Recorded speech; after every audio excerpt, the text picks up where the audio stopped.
what I would say to you is that when you end up where you end up is heavily dependent on where you expect to be. All right. So if you aim for the bottom, you're going to get to the bottom. So if you talk about capitalism, think of the American economy like a building, like a 30-story building. The people that live at the top are the rich people.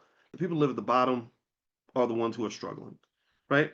So if I'm trying to get to the top of this building, I could do like Drake, started from the bottom. Now we here. I can start at the bottom and climb my way to the top and just hope for the best.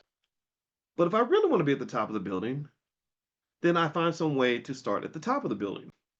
Or at the very least, I work to find some way to drop my children off at the top of the building so they don't have to work as hard to get at the top. They're kind of born there, right? So what I would say to you is that when you end up where you end up is heavily dependent on where you expect to be. Expectations and standards is everything in the game of economics because your standards are low. And if your standards are low, then your outcomes will typically be low. Your standards are huge in terms of determining where you end up.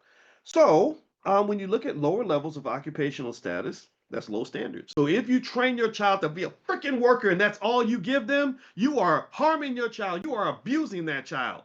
You are throwing them into the fire. You are pulling them out of the frying pan and tossing them into the fire. What I'm saying is, you should have options. You should engage in the economy in a multitude of ways. Okay, get you a side hustle, make you some investments, buy you some real estate, get with your family, have your business meetings, save and invest, build your financial security because you're going to need it. Because if you don't, they're going to come in and they will terrorize you just like the nigga they think that you are. They will terrorize you when you are financially desperate. They will terrorize you when you have no other options, possibilities, and opportunities in your life.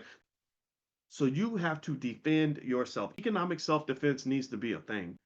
Economic self defense is essential for anybody that doesn't want to be exploited in this society. And they're not just exploiting you because you're black, they're exploiting you because you're weak. And if you're weak and black, yes, being weak and black is different from being weak and white. But at the end of the day, the operative term in that conversation is weak. Being strong and black is better than being weak and white. Strong black people are able to defend themselves. So, what move are you going to make?